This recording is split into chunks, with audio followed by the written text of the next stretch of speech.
think what makes it is putting the effort into it. Because even when you say like, oh, let's go for a walk, it's like you have to physically go out and walk somewhere with somebody. And even if, and then effort, it's going to be conversation. So it's not like you're just going to go walk for 15 minutes and be like, all right, that was it. It's like, oh, we're walking, we're talking, maybe something else comes up, maybe you want to stop for food, maybe we see something, you know, like it opens a possibility for other things. But I definitely think effort, like putting the effort into whatever the time is that you're spending, makes it a date.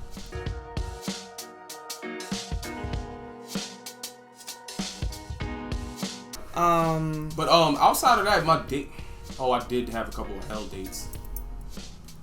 But yeah, if you're gonna be dating, especially as an adult, because we all like to have fun. We like to do stuff. Like nobody's trying to we go. Gotta define what a date is.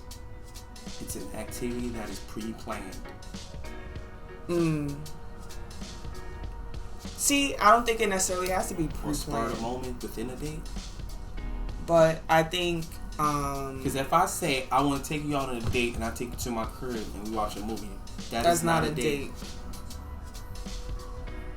Unless you actually put some effort into, maybe you set your living room up nice, you brought a bunch of food, you got this, that, and the third. First date?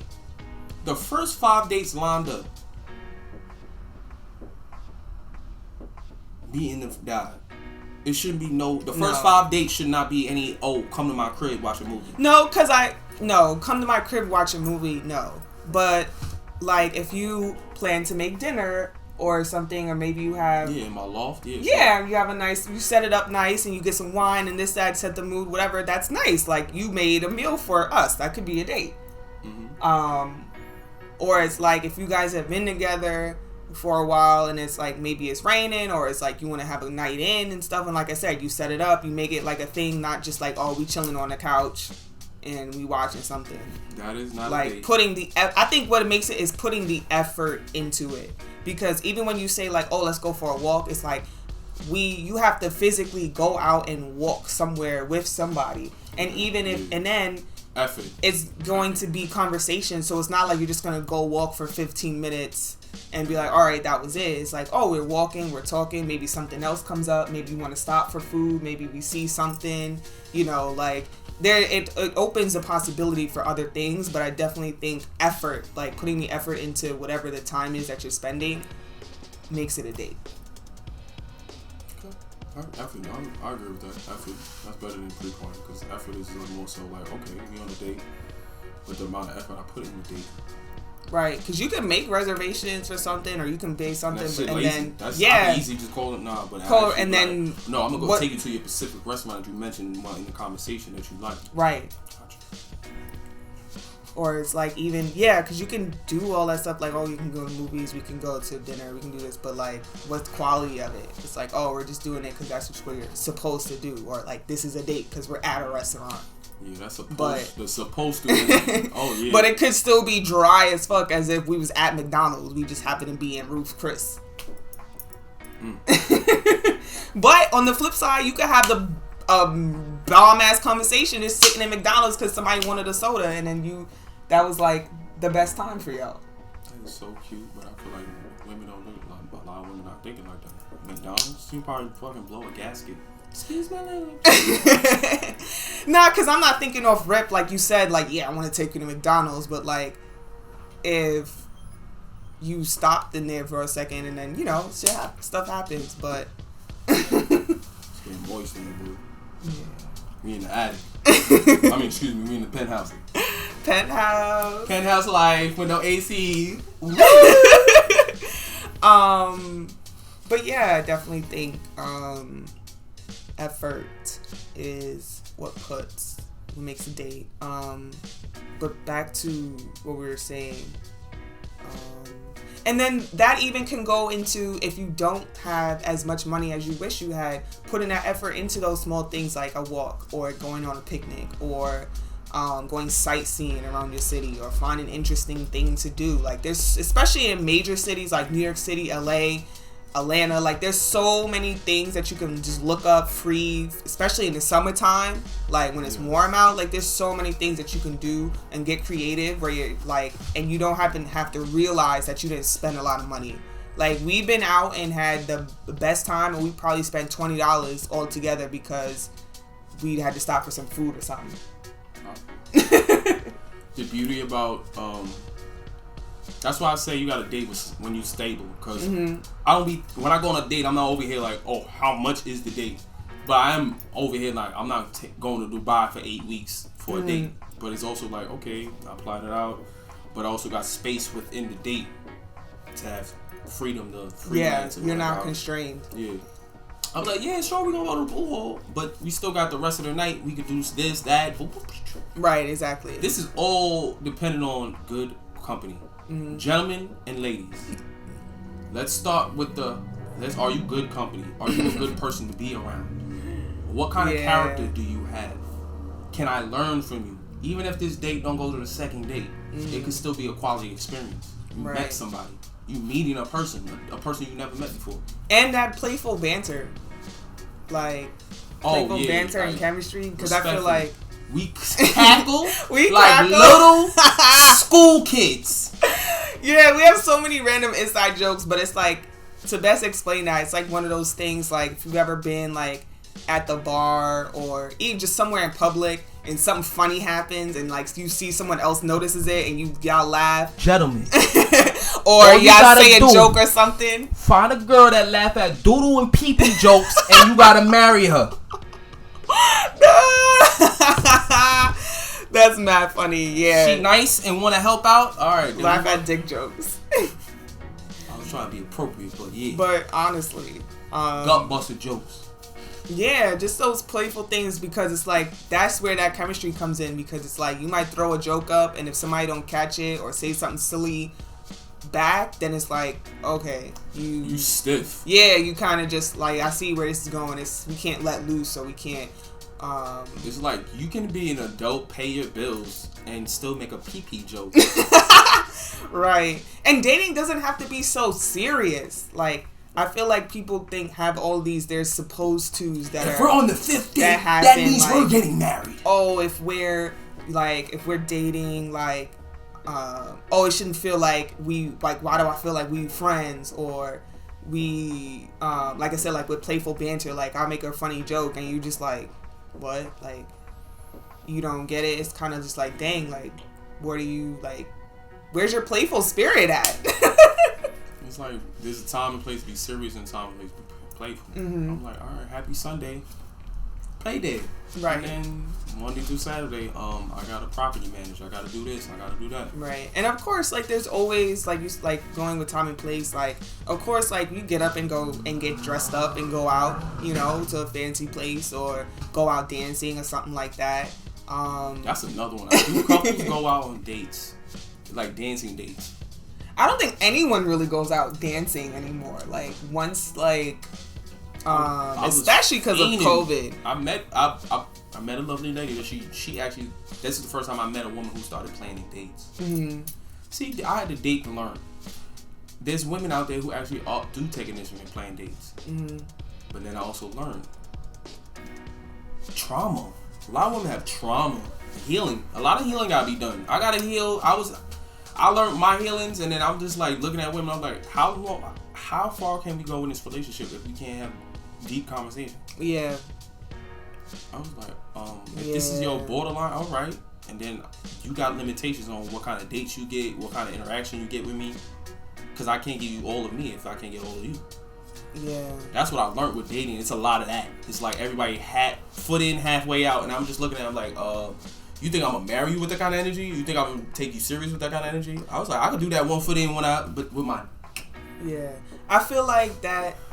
Oh shit! I lost it. Oh, there you go. I feel like that comes because a lot of people don't self-evaluate after relationships.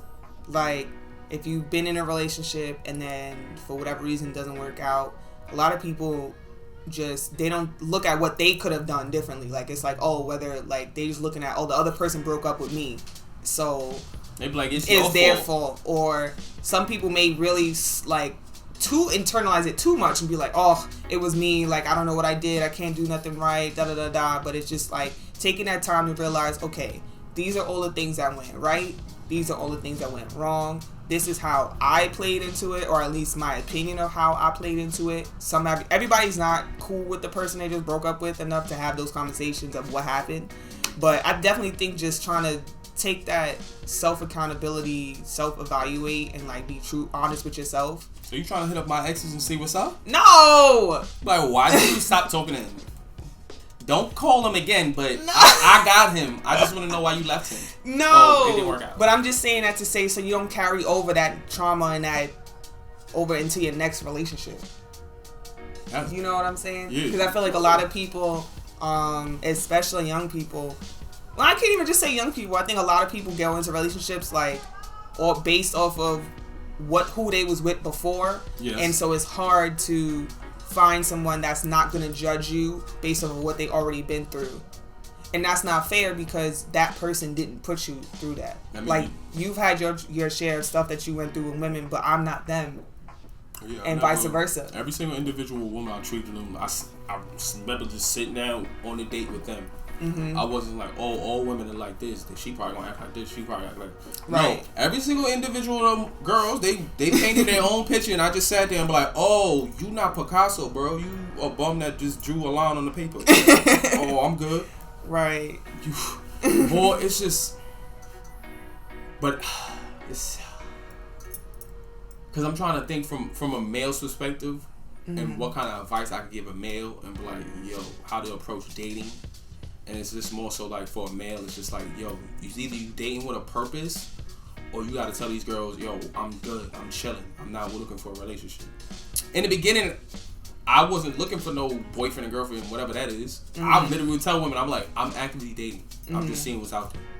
And it was cool. Women, I didn't have no problem to open up. Some women appreciated it. They was like, all right, thank you. And then some women were goofy, were like, on the fourth date talking about, are you still talking to other women? And I'm like,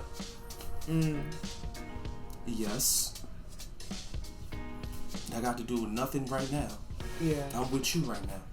I think that could be said for everyone though, like not just for men. I think everybody should be upfront with what they want, and that cuts out a lot of the gray area and a lot of dealing with people you feel like maybe you shouldn't deal with or shouldn't, or you might regret, or you don't get the outcome that you wanted because it's just like, oh, hey, I meet you, cool, we talking, and then it's just like nobody really says what they want or what they're looking for, and then one or the other people catch feelings, or maybe people both secretly have feelings, but nobody wants to say nothing because they don't know how the other's gonna react.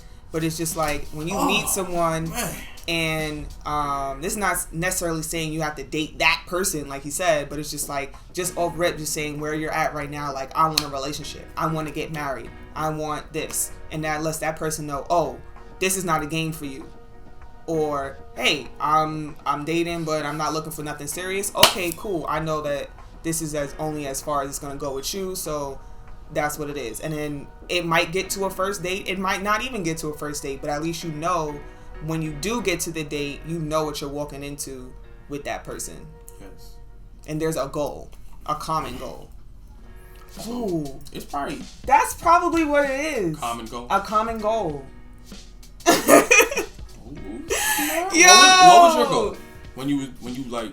I wanted a boyfriend. Like, I never had a serious boyfriend before. I had been talking to dudes and stuff like that, but nobody ever wanted to commit to me, and I never felt like I only felt like I'd only had one experience where I felt like somebody liked me for me and didn't just like me because they was trying to fuck, or I had a big butt or whatever. So like when I met you, like I said, the first dude I had met on Tinder, he was that guy. I thought he was nice. Like, I seemed like he liked me for me, and like it was all cool. And so I was like, once I experienced that, I was like, oh, I know what that feels like now. Now I know what to look for the next time. And so when I met you, that's why I was like almost so enamored with you, because I was just like, whoa. It was like, I'm getting what I wanted times 10, but it wasn't even like it was just effortless. Like, it wasn't like, oh, I had to act a certain way, or like it was after a certain time. Like, I felt that off rip. Like, you like me for me, whether it worked out or not.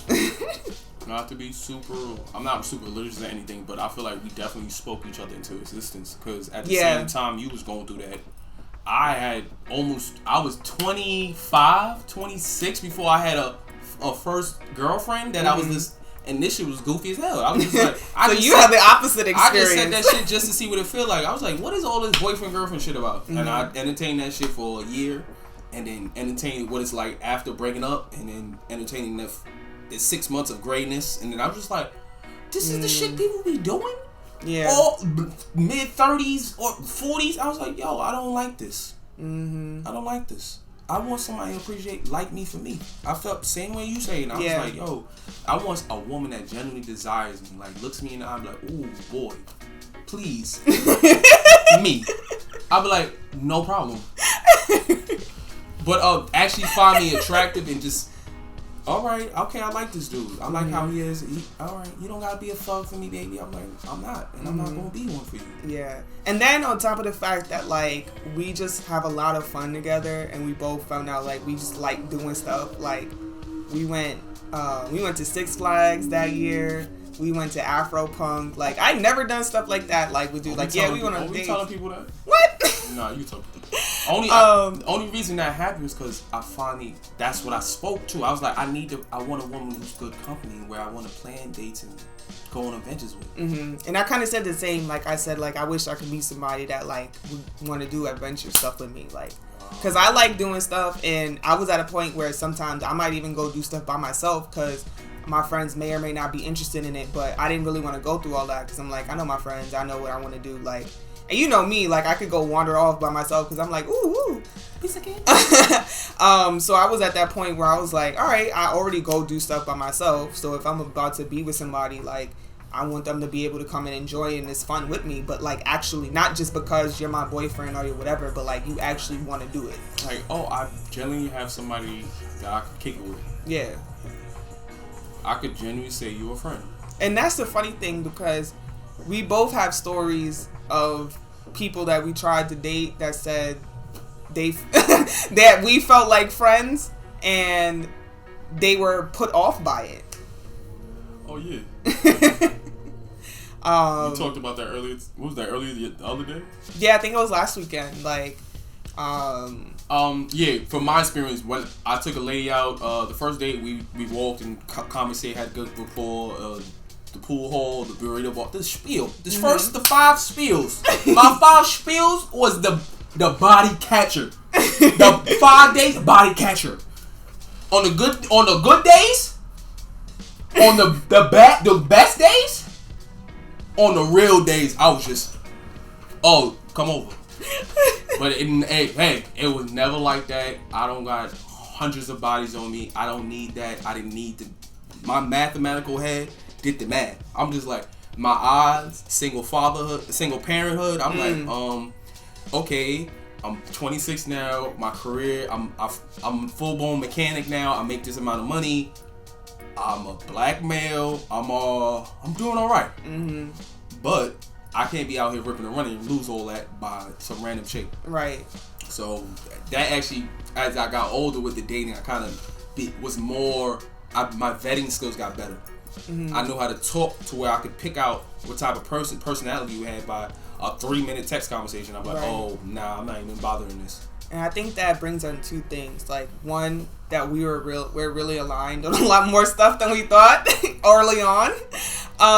And 2, I think when people know what they want, it's easy to cut out all of that extra shit. Like some dude talking about like, yeah, you know, sweet all talking, but not talk, saying all that nothing. Doodle talk? You'll get it because you're like, okay. What a spray out. Spray that doodle talk. Like, you'll start to see, like, okay, you're just start talking about sex, or you're not really talking about nothing, or maybe we have good conversation, but we don't go nowhere, you don't plan nothing, or you always waiting on me to do something, or you feel like, oh, I'm going to see you, but you working, or whatever. Like, dudes, if you're really interested, like, or you want something, like, none of that is going to matter. Like, sometimes, this dude would work 6 days a week. One time, I had 2 jobs. and we never skipped a beat. Like, we made it work. Like, not saying that, like, it was the most ideal situation or, like, but we made it work.